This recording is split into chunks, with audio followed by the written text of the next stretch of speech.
And secondly, Pakistan DGMO called India. Brijesh, look at the language.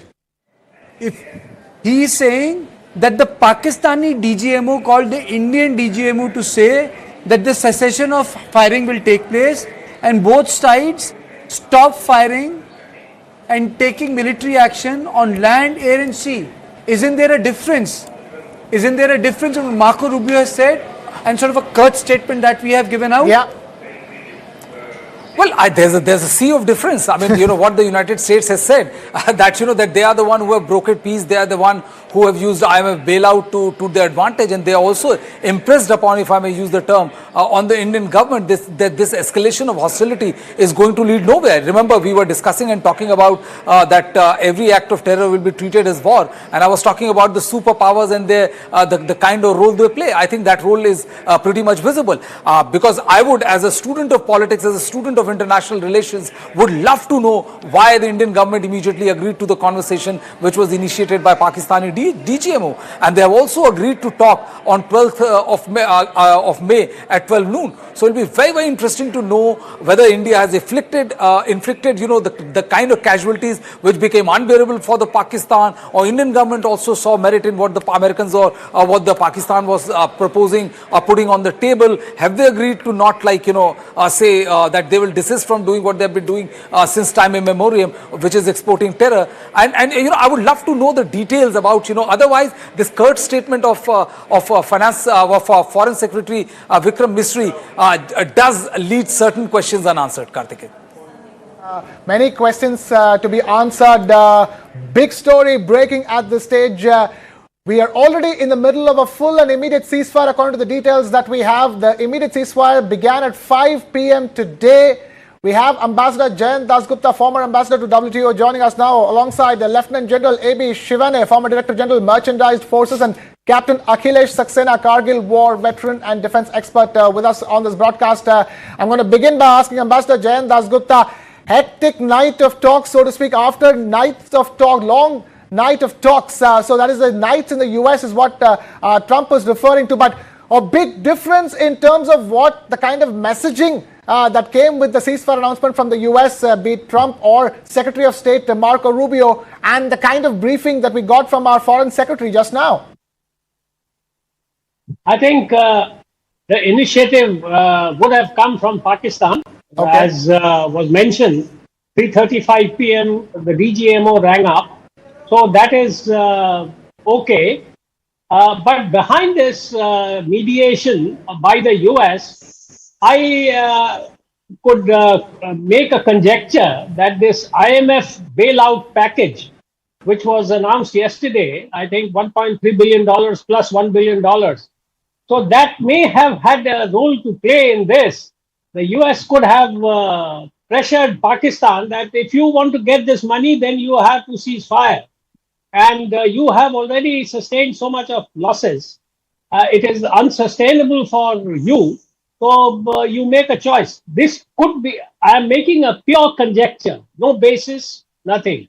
But apart from this, of course, the fact that Pakistan has suffered heavy damage and its pride, I think, has been dented very severely, because Rawalpindi, Islamabad, Lahore, everything has been hit. Targets have been hit quite,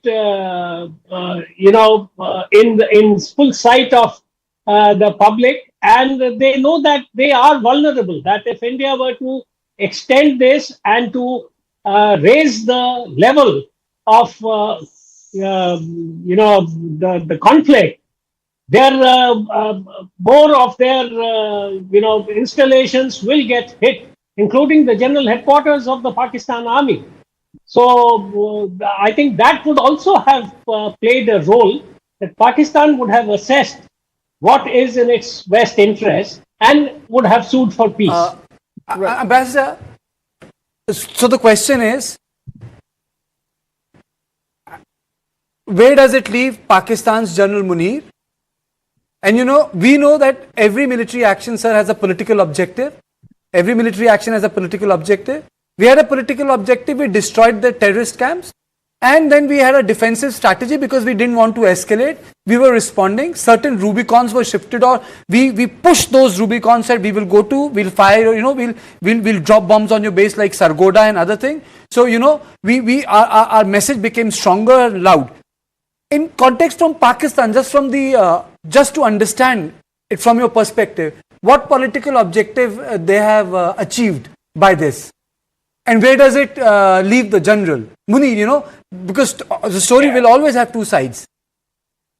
That's true. Munir, I think, would be in a tough situation because Yes. his bravado and braggadocio, I think, has been called out. And as far as political objective is concerned, I don't think the Pakistan civilian government was in any way involved in this decision to send terrorists across, the minutiae about the terrorist action and then the escalation. That was, I think, entirely the Pakistan Army and General Munir's doing. And the civilian government had to tag along. So what has happened is that I think the Pakistan civilian government has been prevailed upon that you have to rein in this rogue general, and you can't, allow him to carry on as if he is a law unto himself. So is he stronger today, Munir sir, or is he weaker today? Because ultimately, after this military action is over, these political questions will stand. Is he stronger today, sir, or is he weaker today, sir? I think he is much weaker today because his bluff has been called, and there are already talks of Shamsad Mirza or somebody of that name. They are being tipped to take over from Munir. Right. And there are dissensions within the army also, in the Pakistan army also. So all that is there, but it will get, it will open up and unravel over the next few days. Okay.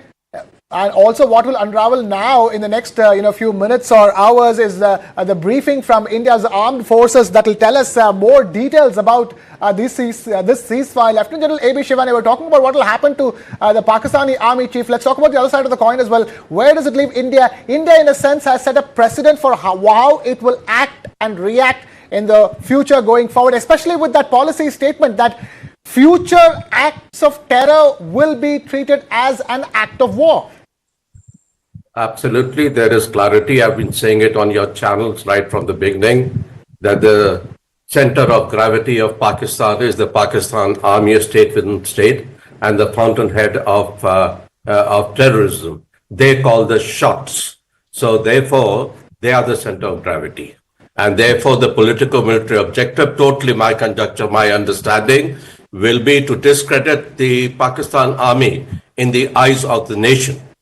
And you have seen that has been achieved to a great extent, because when you connect the dots, you see the war losses in terms of the aircraft, the missiles, and the others have been very, very high. You say their war endurance is gone down drastically. You see that DGMO calling up, and he's taken the initiative to say, talk of ceasefire. You've seen the IMF loan, which comes in two tranches, also mentioning the need to de-escalate. You see the defense minister saying that if India stops, we will stop. Who started this war? Who started Pahalgam? You started this war. The onus is yours to stop it. Your president is extremely weak. It's a face-saving exit that has been permitted to you, and your future is extremely bleak because the greater aspect of the flank of decision through the sea has not unfolded, where the external and the internal fronts will meet. BLA, Baluchistan is boiling, your Khyber Pakhtunkhwa is boiling, you are taking a beating. So I think they understood the strategic message that terror is equal to war. And I think this is a face-saving exit, both globally and internally, that they have taken. Back to you. Because this every time a war has a or sort of war-like situation has an important political component, Brijesh, before I go to Akhilesh Saxena. Right, we don't have Brijesh, but then let's take this across to Captain Akhilesh Saxena as well, Kargil war veteran defense expert. At this stage, the one question I want to ask is that, like you were saying, Kartikeya, even after this ceasefire, what has happened is that the escalation matrix has moved up from here on, isn't it? And yes, you can take this question also, Akhilesh, because every resolution also needs to factor in domestic component. So can you just talk about the domestic component also, because it's not divorced from that? Exactly. So if you really see what was the objective of India for this particular initiative, right? We will continue with our non-kinetic objective. We have nowhere say that, we will not continue with that. But this ceasefire is only about the kinetic objective. And our objective was very clear that your future act of terror or any act of terror will be treated as an act of war. And India has got right to strike anywhere in Pakistan. So one, we have very clearly demonstrated that it is not only POK, we will do hit anywhere. So this has become a precedent. So that was one very clear message we want to say. And your future terror infra is no more safe. If there is any act of terror, they will be hit. So one. Second, Pakistan they started giving, retaliation. But what happened? They realized they were not able to breach India air defense system, right? They tried through missiles, then multiple drones. And after this pounding of their airways, and I think it was very clear in India's plan of action that they will ensure that they are not even capable of taking off, right? Then what talk about the nuclear infra or anything before if you do not have the ability to even take off. So finally, they were also forced to move their brigade from Balochistan. If you really see, Balochistan right now is, on the verge of getting independent. So still moving a brigade from there was like, Pakistan forcefully agreed to this. So they were totally surrounded. They were in no position to kind of continue. This was both financially and in terms of their army infra and capability.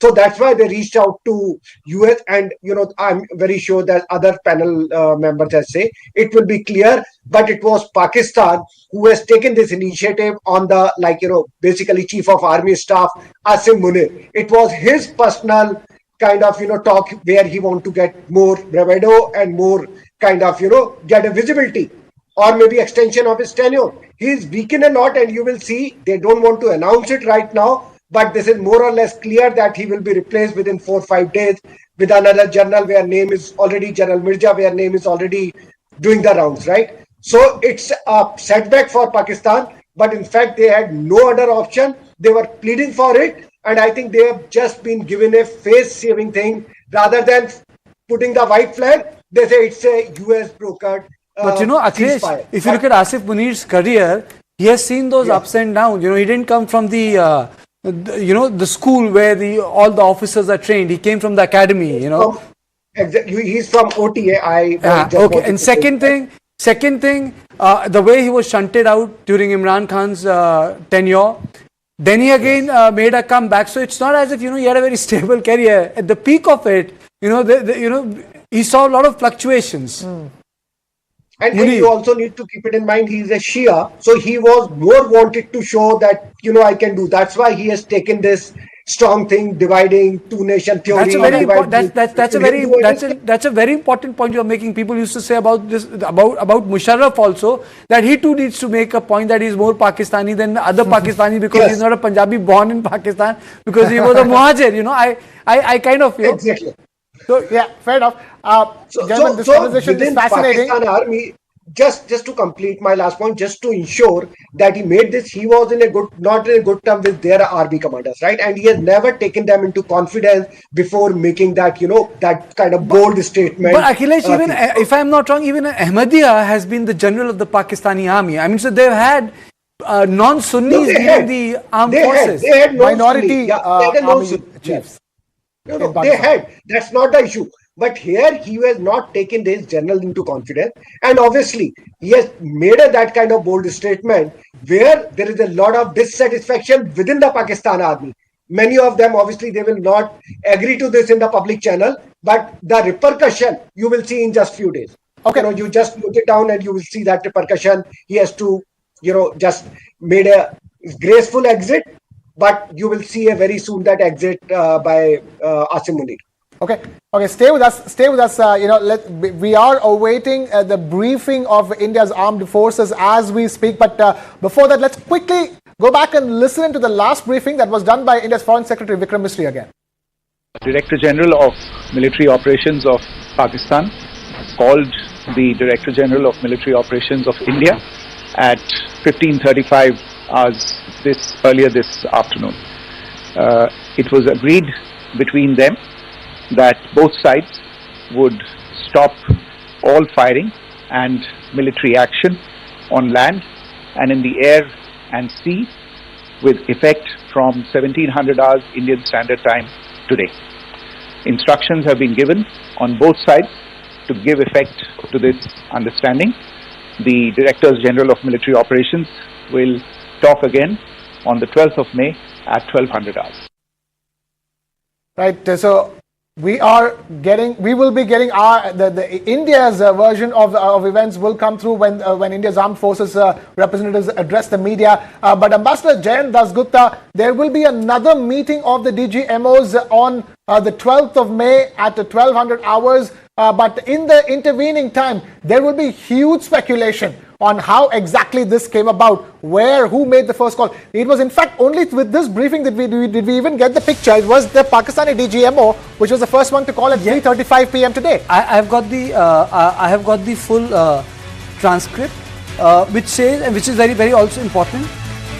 The Pakistan, as Ambassador was saying, that the Pakistani DGMO called the DGMO of India at 15:35 earlier this afternoon, and it was agreed between them that both sides will stop firing and military action land and in the air and the sea will effect from 5 p.m. today. It says the instructions have been given on both sides to give effect to these understandings, and he added that the DGMOs will again talk on May 12th at 12 p.m. 12 p.m.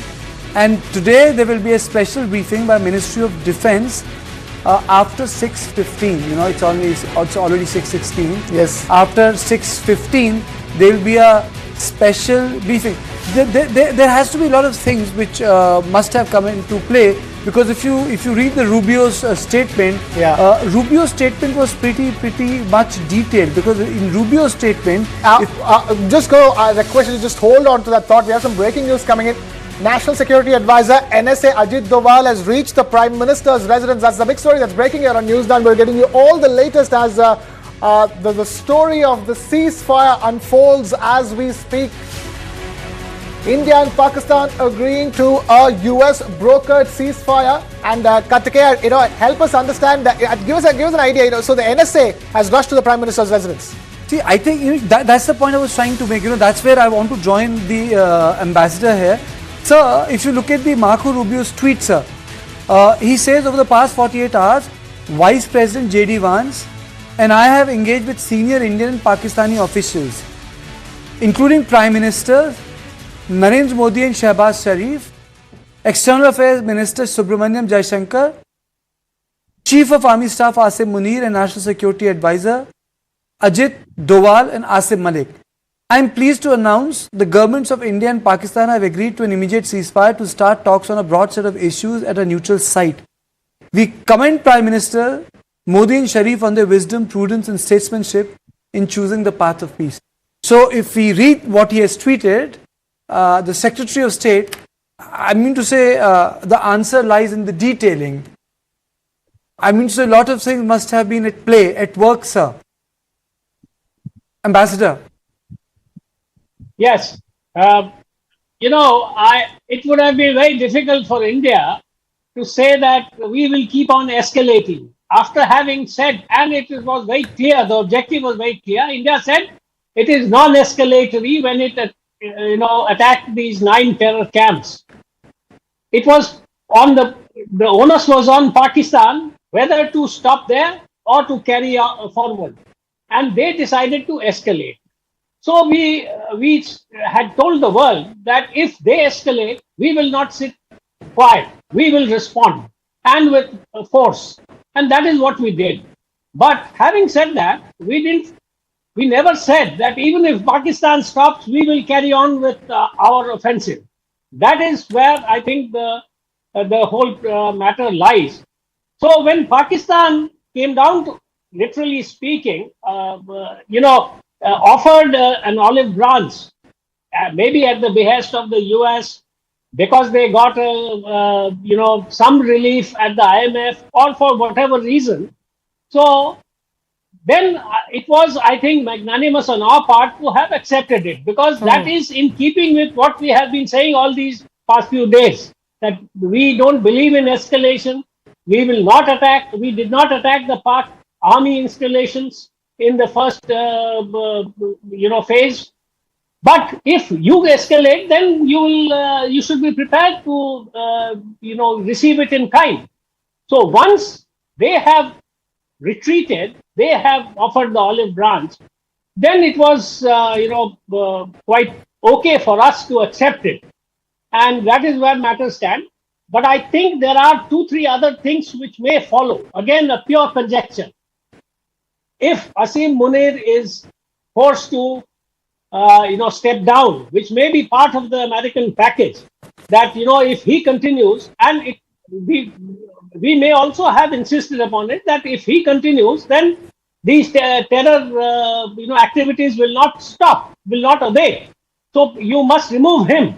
So it may have been done through the back channel, but it is quite possible, but it is pure conjecture. I have no basis for saying this. Fair enough. So if Asim Munir steps down, then one of the consequences could be that Imran Khan may be released, so that there is now, a restoration of some kind of opposition, and, there is a strong voice against unilateral action taken by the army leadership, etc. So that could also be part of the package. Of course, it may not take place immediately. Imran may. If and by saying, a lot of people were saying that, Nawaz Sharif was absent. The person who is globally far more integrated with the global leadership, he was absent. We didn't see him much. That's right. Nawaz Sharif was not obviously he was to be not seen at all definitely or at the heard. forefront. And I think Shahbaz Sharif, all said and done, he's the Prime Minister of the country, but he is a lightweight compared to Nawaz Sharif, and his standing and his understanding and his relationship with leaders like our Prime Minister and with the American leadership. Absolutely. I think that, ultimately, this story will play out, Krishna, on multiple layers. Yeah. One will be the military part of it. There'll be accounting of the loss of life that has taken place, at LOC. I'm not saying that the behavior of the Pakistani army will change. It's not going to change, not at all. Accounting of, our response system. I mean, so we have done brilliantly, but, there'll be audit, what could have been better, whether we could have done this or that.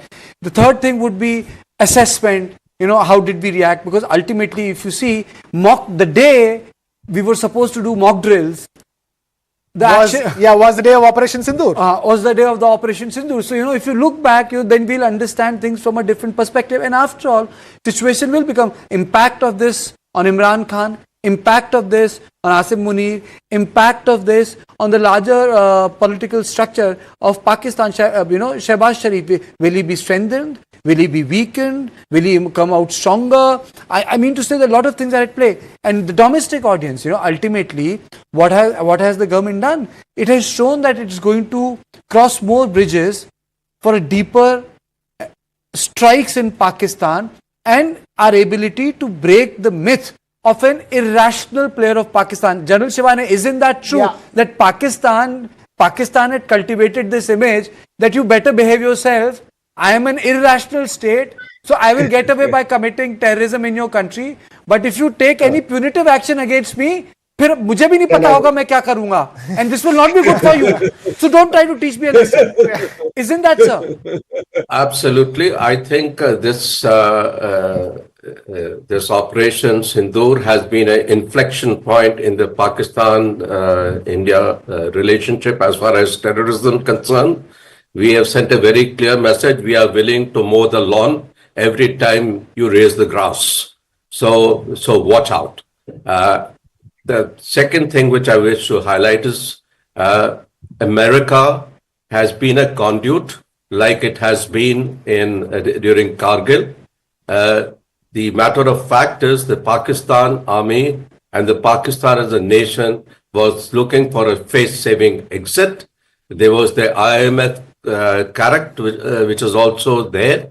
But more importantly, they could no way go on to the next level of escalation ladder with the sort of losses that they have incurred. It's not the army which goes to war, it's a nation which goes to war, and therefore all instruments of national power come into being. And look at their instruments of national power, economically down, politically in turmoil, globally under Holocaust, internally, both in the internal front, Balochistan and Khyber Pakhtunkhwa. Not only that, the public opinion, you've heard of the dissension within the army. So this has become a turning point, and I'm sure, again, my conjecture, but I'm pretty certain you will see changes in the military, you will see changes in the political system as such. But messages, I think, and my third point is why after 48 hours are we talking of the DGMO will come? You must understand militarily that from the time a wave starts, for it to calm down takes some time.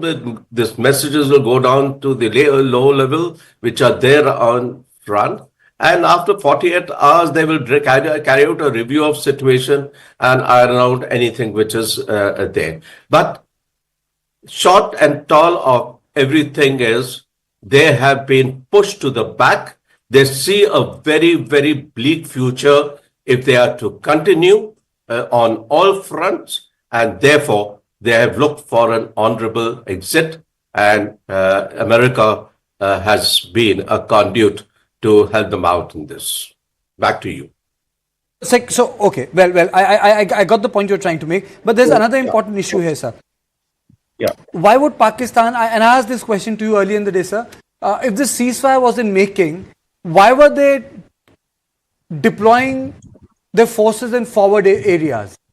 I mean, so it was not necessary. I mean, so why was that happening? I want to know from you why were the powers of the army chief here were increased, whereby he could call anyone from the territorial army. Why was that happening? Can you just break it down for our viewers? When you go for being prepared for war, you prepare for every level of escalation. Okay. So if you've gone for a shooting war initially and a standoff precision warfare, the next level of escalation you must be prepared is for the ground war. That doesn't happen in 24 or 48 hours. That doesn't happen unless your ordnance factories are put in. That doesn't happen unless your reserves are called for. So this is part of posturing. This is part of being prepared for the long distance marathon, like I mentioned earlier also. So this is not really related to anything. This is for preparing for the other next level of escalation, and also more importantly, sending a message across to Pakistan again that you are actually no match for it, and the differential both in terms of damage and in terms of combat power is going to increase disproportionately for you. Because you do not have that sort of a national resilience to carry on. So I think that is the messaging, and these are war actions, review of situation, calling of reserves, press briefing. These are wartime situations which are very much part of the system. Back to you. Right, let me bring in also Captain Akhilesh Saxena, who continues to be with us. Captain Akhilesh Saxena and Karthikeya, in fact, it's a question to both of you actually, and help us understand what happens from here now to the next DGMO level talks again on the 12th of May. I think, if you ask me, I think a lot of assessments are going to take place. Government is like a big machine. There are certain there are certain things which got moved around, the play, the larger action. So I think the certain resigning would take place. There would be movement of units, troops, alert levels. All those things will take place. Assessment will take place. There will be a comprehensive study. You audit what you have done. There will be an audit. Certain things. Assess the damage. For example, this is a ceasefire. But one more thing. I'll come to you, Akhilesh. But we have not gone back on Indus Water Treaty. It stays there. So certain things will remain unchanged. We have not gone back on Indus Water Treaty. We've just agreed to ceasefire. We have just agreed for ceasefire. We have not said that 50 Pakistanis can come and now sit in High Commission. We have not done that. This medical tourism has ended. Yeah. The visa facilities. So all the post, the content, OTT. I know there are small things, but everything remains in place. The only thing that has happened is ceasefire. So we must understand that it cannot be business as usual with Pakistan. I'm sorry, I don't have a bias against Pakistan, but it cannot be business as usual with Pakistan because it's a state you cannot trust. When Pakistan is coming back to us for ceasefire, when he's desperate, and what was our objective? See, we need to be very clear that our objective was end of terror. As a state, you cannot fund terror. You cannot run a state-sponsored terrorism. So now I think one ask, and this will come out very clear, that we should have asked that how Pakistan will ensure that there is end of terror and no funding of terror from his soil, right? I think I'm not too sure, but this should have been come from India's side, and how that will prove. What will be the treatment of Jaish and Lashkar-e-Toiba from his soil? There will be action on that?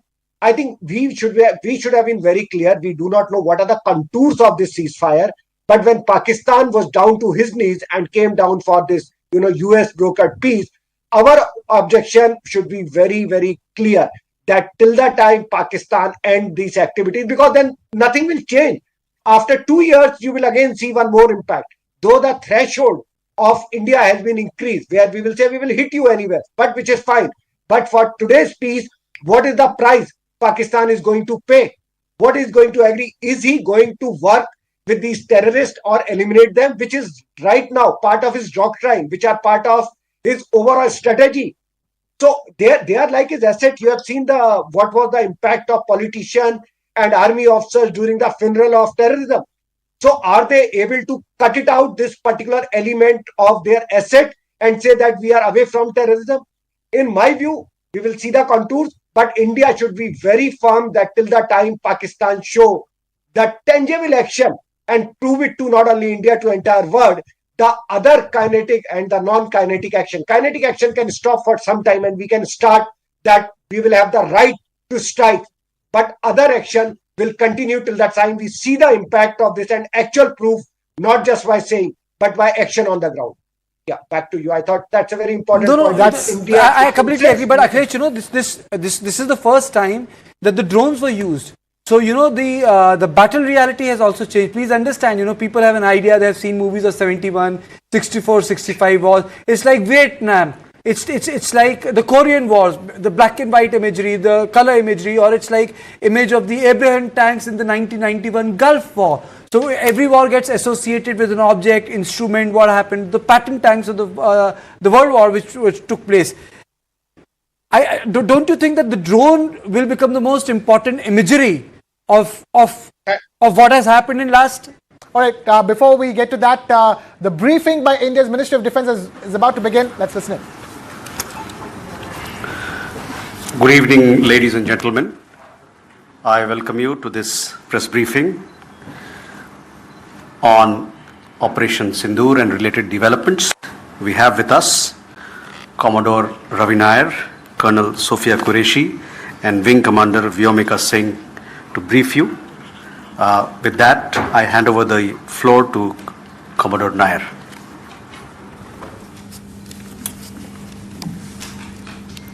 Good evening, ladies and gentlemen.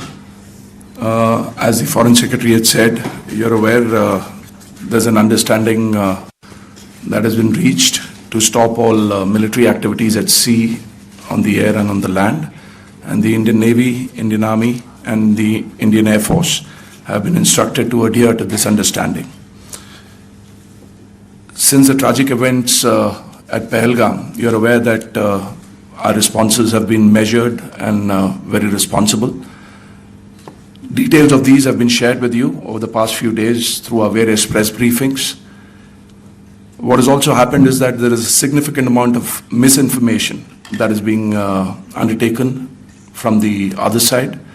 And as a professional military organization, we thought it is also our duty to dispel those misinformation aspects, as also state the facts of the case as they stand. Towards that, I will now hand over to my colleague, Colonel Qureshi. नमस्कार। अब मैं आपको पाकिस्तान की miss information campaign के बारे में अवगत कराऊंगी।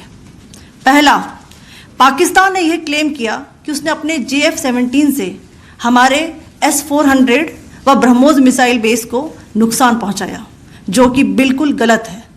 दूसरा, उसका ये भी मिस इन्फॉर्मेशन कैंपेन था कि हमारी एयरफील्ड्स जो कि सिरसा, जम्मू, पठानकोट, बठिंडा, नलिया और भुज में हैं, ये उसका मिस इन्फॉर्मेशन भी बहुत गलत है। तीसरा, पाकिस्तान के मिस इन्फॉर्मेशन कैंपेन के मुताबिक हमारे एम्यूनिशन डंप्स जो चंडीगढ़ और बियास में है उसका डैमेज हुआ, यह भी बिल्कुल गलत है। हमने आपको मॉर्निंग ब्रीफिंग में बताया था विद फैक्ट्स एंड फिगर के साथ कि ये सारी चीज़ें बिल्कुल सही सलामत हैं।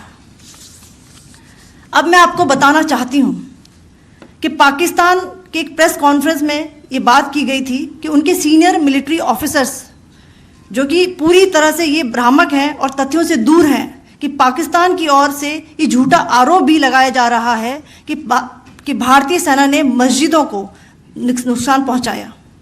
मैं इससे बिल्कुल स्पष्ट करना चाहती हूं कि India is a secular nation और हमारी सेना भारत के कॉन्स्टिट्यूशनल वैल्यूज़ की एक बहुत प्यारी झलक है। इंडियन आर्म्ड फोर्सेस ने पाकिस्तान को बहुत भारी नुकसान पहुंचाया, उनके मिलिट्री इंफ्रास्ट्रक्चर्स को, चाहे वो लैंड एसेट्स हों या फिर उनके एयर एसेट्स। यही नहीं, इंडियन आर्म्ड फोर्सेस ने पाकिस्तान की एयरफील्ड्स स्कर्दू, जकोबाबाद, सरगोदा और बुलारी को पहुंचाया। इसके अलावा पाकिस्तान के air defence system, radar system, उनको भी एयर स्पेस में अनटेनेबल किया। यह भी बताना चाहती हूं कि लाइन ऑफ कंट्रोल के पास पाकिस्तान के command and control logistic installations और उनके मिलिट्री इंफ्रास्ट्रक्चर्स, मिलिट्री पर्सनल्स का इतना भारी नुकसान हुआ कि पाकिस्तान की ऑफेंसिव व डिफेंसिव कैपेबिलिटी को नष्ट कर दिया गया। अंत में मैं फिर से ये बात दोहराना चाहूँगी, इंडियन आर्म फोर्सेस पूरी तरह से तैयार है, सतर्क है और भारत की संप्रभुता और अखंडता की रक्षा के लिए पूरी तरह से कमिटेड है। धन्यवाद। जय Hind.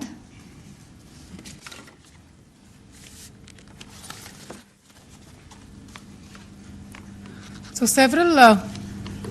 several attempts were made by Pakistan on spreading a misinformation campaign, as we have seen for the last few days.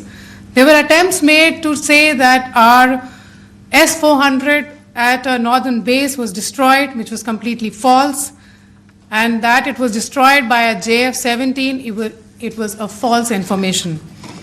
Also that the BrahMos installation was attacked and it was destroyed was false. The destruction of airfields at Srinagar, Jammu, Pathankot, Bhuj, Nalia, etc. was also a false claim. The forward ammunition dump at Chandigarh and Beas are also fit and fine, and we showed you these in the photographs in the morning briefing today.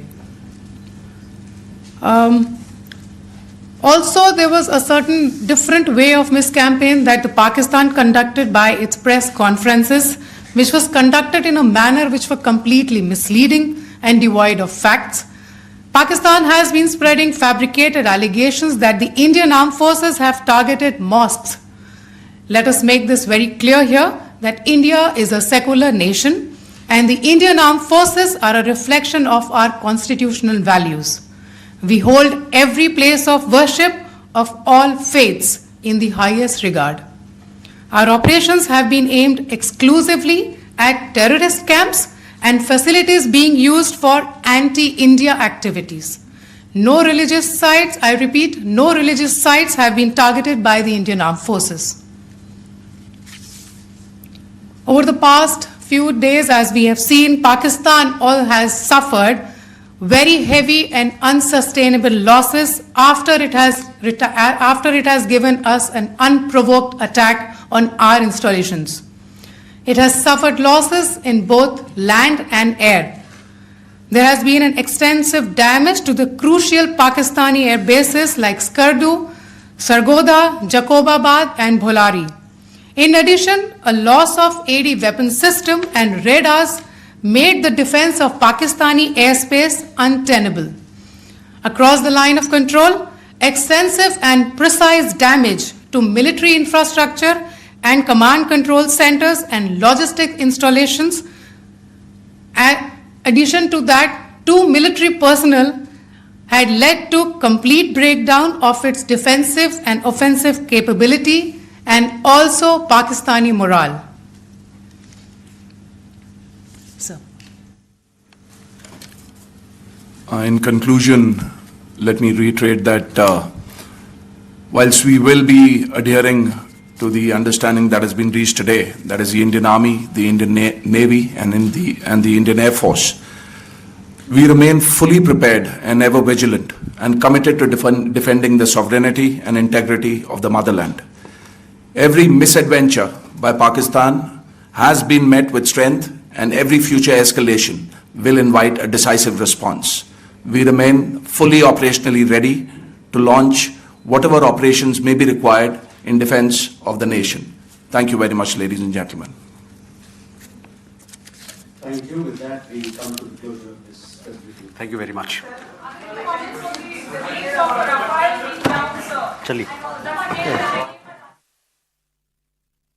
That was the special briefing by the Ministry of Defence on Operation Sindhu that just concluded. Kartikeya, few highlights from that press conference. One is it was clearly meant to counter the misinformation campaign of Pakistan over the past 48 to 72 hours, specifically speaking. It was meant to counter the facts like India attacked mosques on Pakistani territory. So one is countering the misinformation campaign of Pakistan, and the other is making it clear that the tri-services will be adhering to the ceasefire that has been agreed upon, but they are operationally fully ready. That's a very telling statement, isn't it, Kartikeya, that for any future misadventure, India's armed forces is fully ready to launch any kind of operation that might be required to defend the motherland. That's one other very important point coming out. Apart from the fact that the Indian Army announcing, India's armed forces announcing the fact that there was extensive and precise damage to Pakistani military installations and infrastructure, that Pakistan has suffered big losses in this in the course of attacks and counterattacks over the last 48 to 72 hours. So these three seem to be the big highlights, isn't it, Kartikeya? That there is a misinformation campaign. 2, Pakistan suffered huge losses, and 3, India is ready. See, if you ask me, the spokesperson stressed one point, that we destroyed their ability to defend themselves. She said it. She said we destroyed the infrastructure. How do you destroy that? You take down the radars. You take down the batteries which can fire missiles. That's one very important statement she made. The second important statement that was made was that we are prepared for any action. Teach them any action. That was the second takeaway for me. And the third was an implicit, if not an explicit message, that this toning down of Pakistan has not happened only because of American intervention.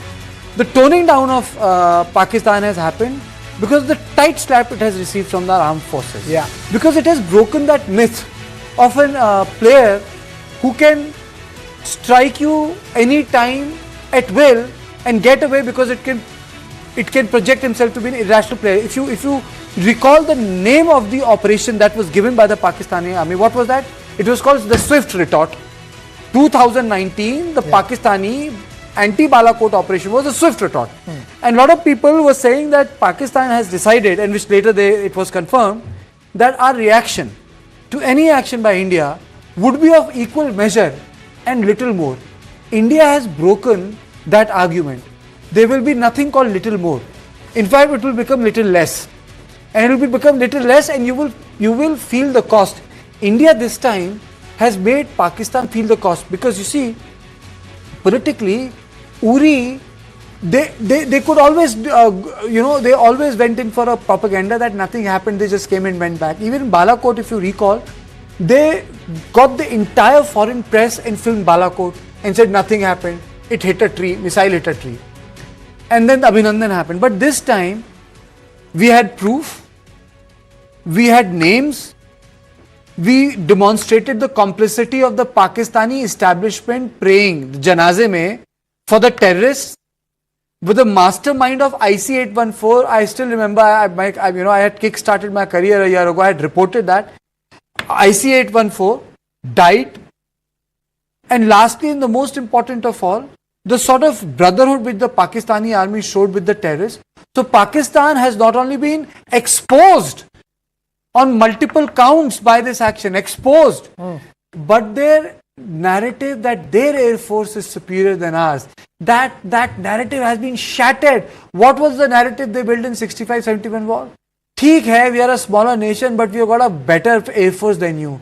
We got the best stuff than you. We've got, 4.5 generation fighters than you. India has been able to shatter that narrative. That was something very important. Even during the Balakot thing, they were able to push that narrative. But now they have not been able to push that narrative. Our entire combined integrated structure has punched hole into that narrative. Yes, one thing which I would definitely say is that India showed great restraint. And in that restraint, there were losses on LOC. I think the message will be very clear. Next time there will be a contact. Yeah. There will be a contact. And then this even LOC would be straightened by armed forces like this. One can't help but feel that something has changed. The ceasefire has come about quickly, which is good. But the fact of the matter is that something has changed post Pahalgam. In terms of the levels from where escalation is going to take place, we have some breaking news coming in as well.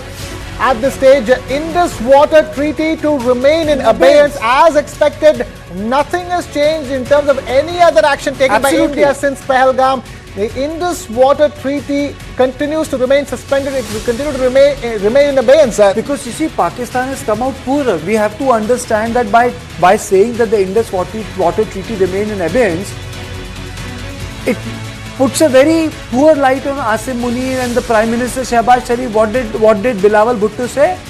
This is an act of war. ये तो war है. अब तो ceasefire हो गई. Where is the act of war? You will have to live with Indus Water Treaty. You will have to live with all.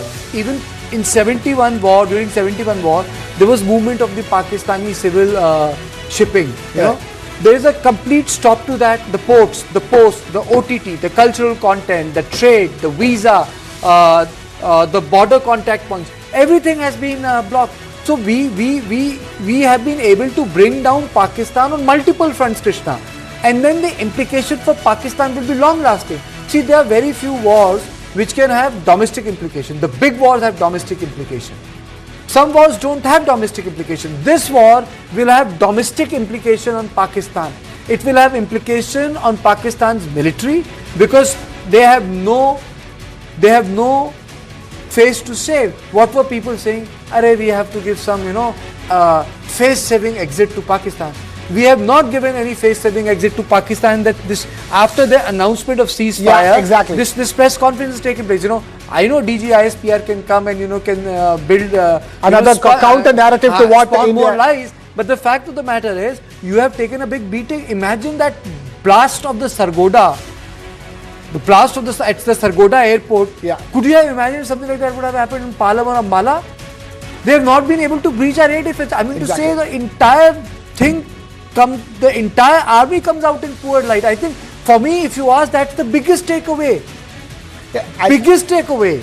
in fact, we've also countered the claim that, Pakistan claimed that, our S-400 air defense system was damaged. We've countered that claim as well, saying that they remain in perfect shape, whereas we have managed to completely take down HQ-9. Lieutenant General A.B. Shivane, it's very important, isn't it? Our air defense capabilities, how resolute they've been, compared to how we, in the first instance, were able to completely take down their air defense system.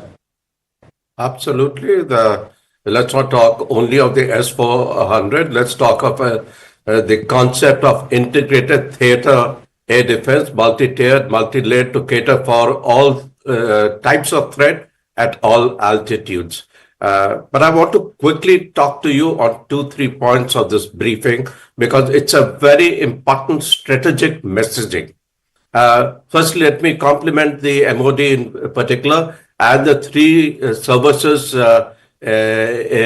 particularly, because what is different of this briefing, besides being precise, professional, focused, mature and factual as always, you've seen the tri-service phase today, the silent service, the Navy, which also plays a very important role, was also there, as Commodore Nair was there. And you saw the civil-military fusion. So this is the face of the nation. 1. 2, when we talked of the heavy damage, I will not give the details because that have been covered. What is the implication of a heavy damage? The implication of heavy damage is that Pakistan's defensive and offensive capability have been so drastically retarded, and that it exposed Pakistan militarily vulnerable, and therefore any future escalation would have, like I've said, would have been geometrically unsustainable for Pakistan. We must remember, how are we looking at deterrence in the future? Now, deterrence comprises of 3 things. One is the capability, which we have demonstrated the differential capability. Second is the credibility, which is the political will. Again, we have demonstrated very clearly that we have the political will. You do something, we are not going to sit quiet. Our strategic restraint has come to a point of end. And third is a strategic communication domestically to the adversary and to the global community.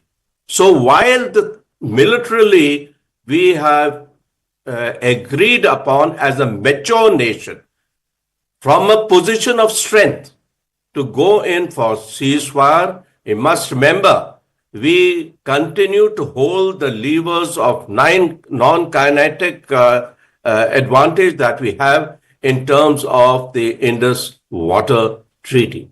So the message is very clear.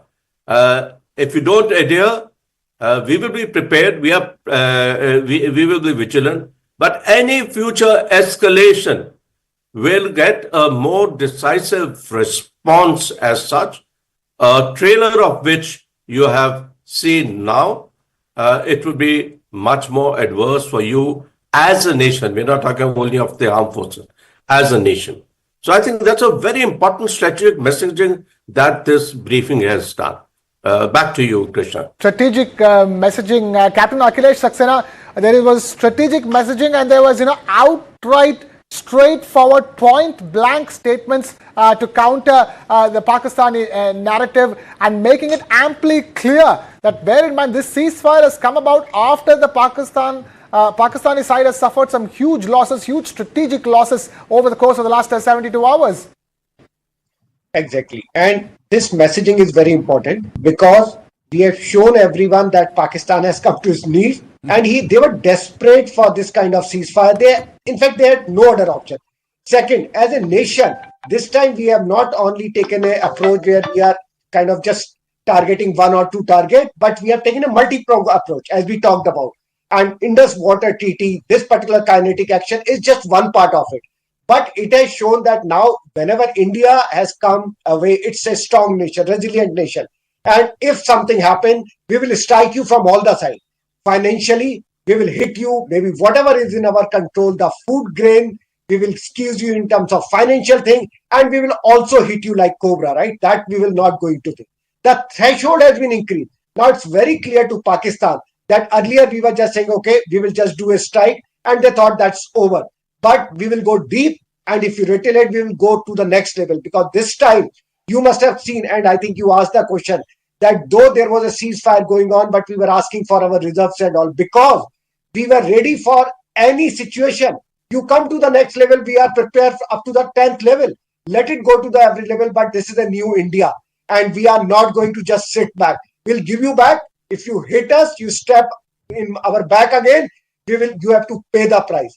And I think the one part of the treaty which has to be there, and we have to monitor it till the time Pakistan shows it on ground, that they stop funding and supporting the terrorism once for all. So these are 2-3 very important things where India has shown that, you can do the information propaganda, but we will be very calculated, measured, and mature in our response. Akhilesh, you see, the drone technology has been evolving, and I would like to come back to that.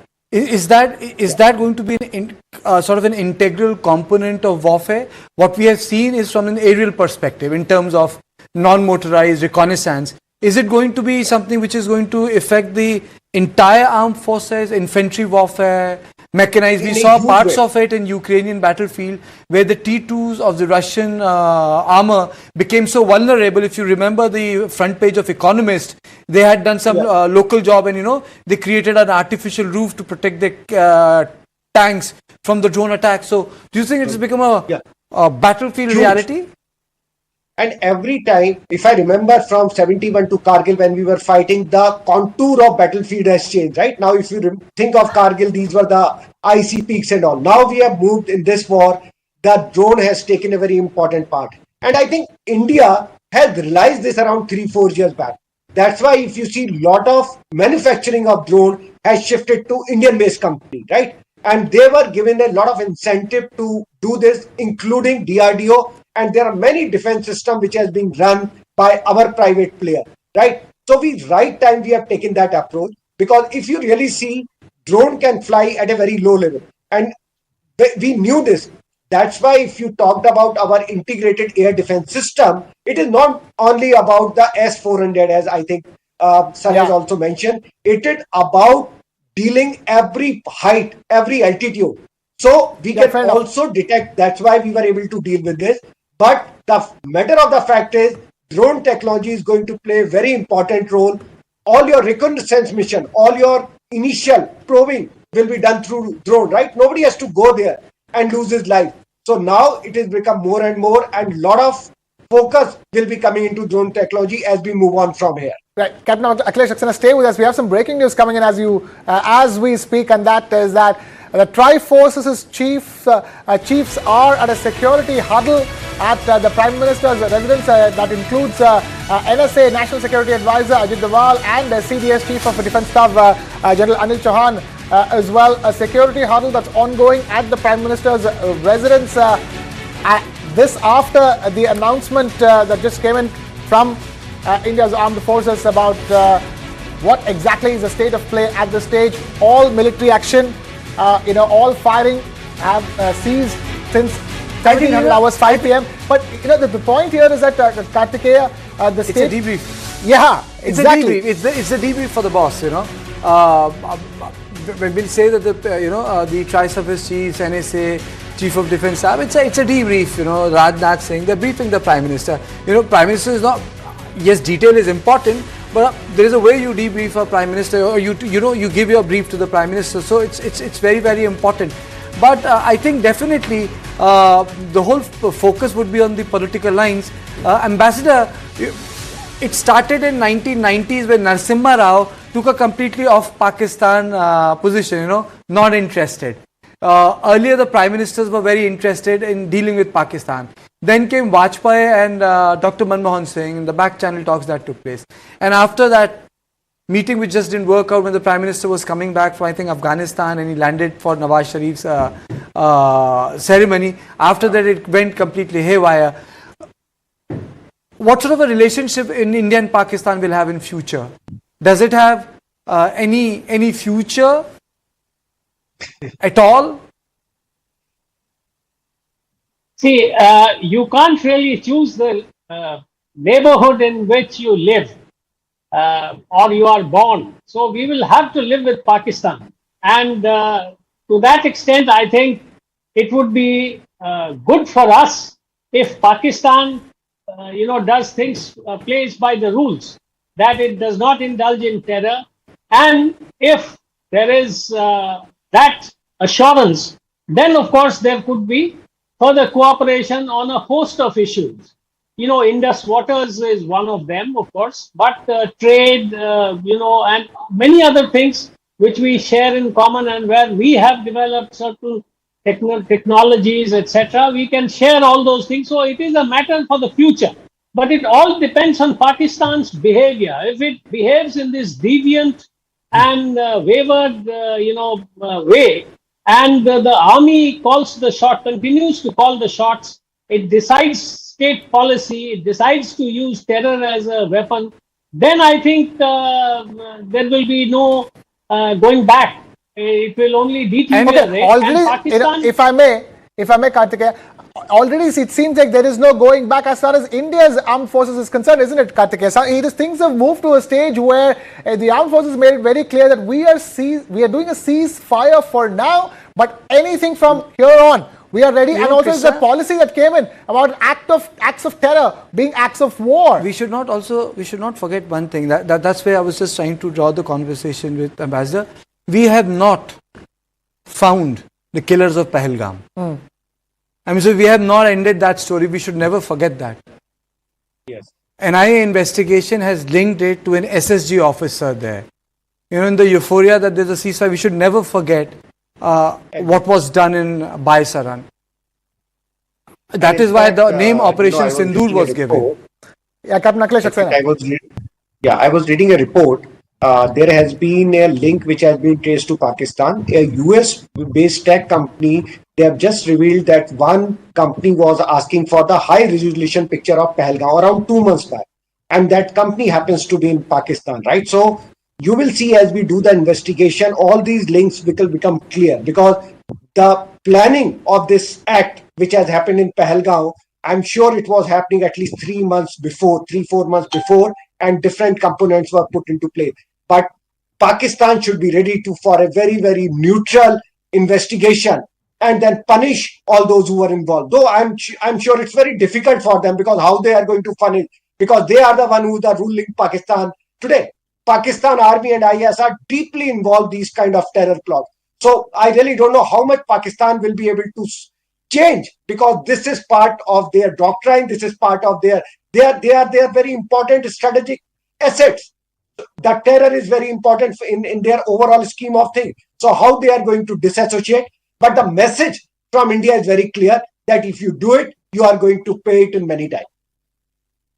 Sena Kargil war veteran defense expert and Lieutenant General A.B. Shivane, former Director General Merchandise Forces, and Ambassador Jayant Das Gupta, former Ambassador to WTO. Thank you all of you for taking time out to be with us. Let's now again go back and listen to that statement made by India's armed forces. As the Foreign Secretary had said, you're aware there's an understanding that has been reached to stop all military activities at sea, on the air and on the land. And the Indian Navy, Indian Army and the Indian Air Force have been instructed to adhere to this understanding. Since the tragic events at Pahalgam, you're aware that our responses have been measured and very responsible. Details of these have been shared with you over the past few days through our various press briefings.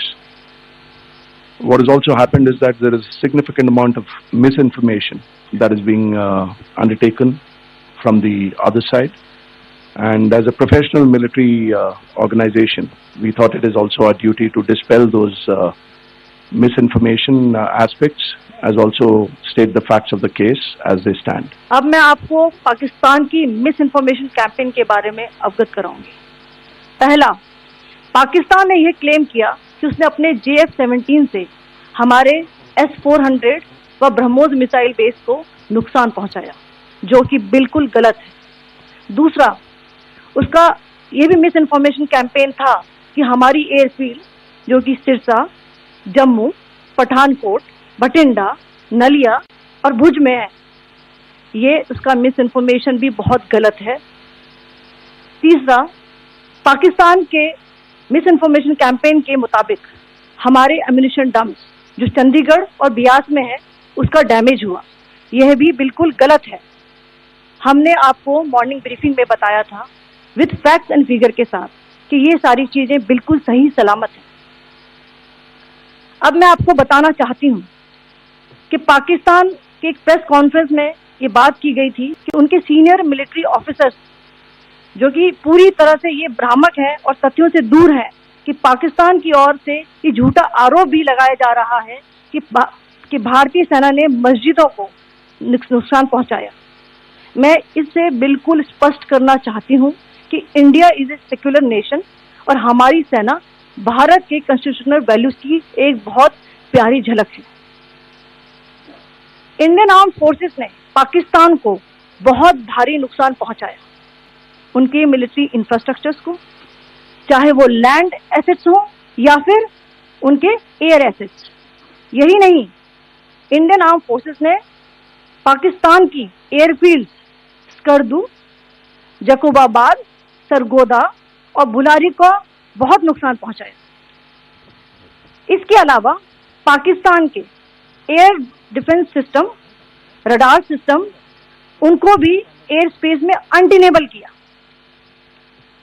यह भी बताना चाहती हूँ कि line of control के पास पाकिस्तान के command and control, logistic installations और उनके मिलिट्री इंफ्रास्ट्रक्चर, मिलिट्री पर्सनल का इतना भारी नुकसान हुआ कि पाकिस्तान की ऑफेंसिव और डिफेंसिव कैपेबिलिटी को नष्ट कर दिया गया। अंत में मैं फिर से ये बात दोहराना चाहूंगी, इंडियन आर्म फोर्सेस पूरी तरह से तैयार है, सतर्क है और भारत की संप्रभुता और अखंडता की रक्षा के लिए पूरी तरह से कमिटेड है। धन्यवाद। जय Hind. Several attempts were made by Pakistan on spreading a misinformation campaign, as we have seen for the last few days. There were attempts made to say that our S-400 at a northern base was destroyed, which was completely false, and that it was destroyed by a JF-17. It was a false information. Also, that the BrahMos installation was attacked and it was destroyed was false. The destruction of airfields at Srinagar, Jammu, Pathankot, Bhuj, Nalia, etc. was also a false claim. The forward ammunition dump at Chandigarh and Beas are also fit and fine, and we showed you these in the photographs in the morning briefing today. Also, there was a certain different way of miscampaign that the Pakistan conducted by its press conferences, which was conducted in a manner which was completely misleading and devoid of facts. Pakistan has been spreading fabricated allegations that the Indian armed forces have targeted mosques. Let us make this very clear here that India is a secular nation and the Indian armed forces are a reflection of our constitutional values. We hold every place of worship of all faiths in the highest regard. Our operations have been aimed exclusively at terrorist camps and facilities being used for anti-India activities. No religious sites, I repeat, no religious sites have been targeted by the Indian Armed Forces. Over the past few days, as we have seen, Pakistan has suffered very heavy and unsustainable losses after it has given us an unprovoked attack on our installations. It has suffered losses in both land and air. There has been an extensive damage to the crucial Pakistani air bases like Skardu, Sargoda, Jacobabad and Bholari. In addition, a loss of AD weapon system and radars made the defense of Pakistani airspace untenable. Across the line of control, extensive and precise damage to military infrastructure and command control centers and logistic installations. In addition to that, 2 military personnel had led to complete breakdown of its defensive and offensive capability and also Pakistani morale.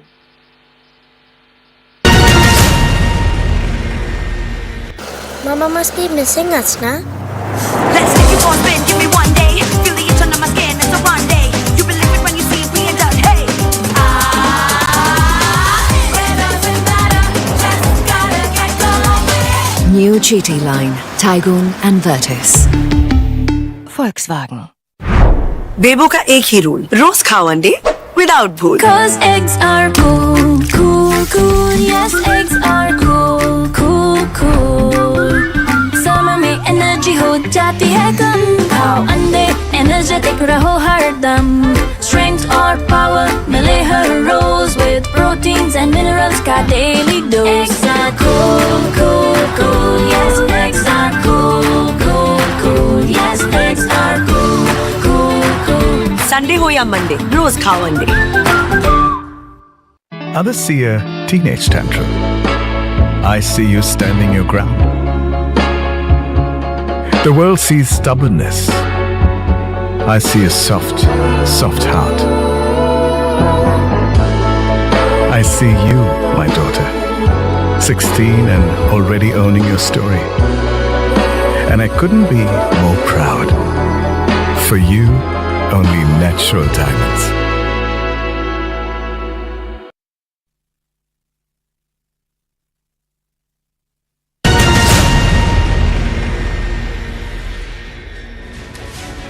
You are watching News9. I am Krishna Kumar. India and Pakistan have agreed to a ceasefire mediated by the United States of America. That's the big story that we're tracking. We're getting you all the latest and the most latest that we can get possibly is the briefing by India's defense forces, which gave us an idea of what exactly is the truth and India's briefing countering Pakistan's misinformation campaign. A few big headlines coming from that briefing. One is that India did inflict serious damage to Pakistani military installations on land and in air, and that Pakistan's claims that India attacked mosques and religious places of worship was also completely debunked. But the most important news at this stage is that India did announce that it will cease all firing and military action in land, air and on the sea over the from 1700 hours actually. In fact, the ceasefire came into effect at 5 p.m. today. The announcements of the ceasefire came in at around 5:30 p.m. Post 5:30 p.m. India time. First it was US President Donald Trump who announced it on the social media platform Truth Social, and then eventually it was announced by India as well. We have Ambassador Suresh K. Goel, former Indian diplomat, now joining us on this broadcast. We have Lieutenant General V.K. Saxena, former DG Air Defense, Indian Army.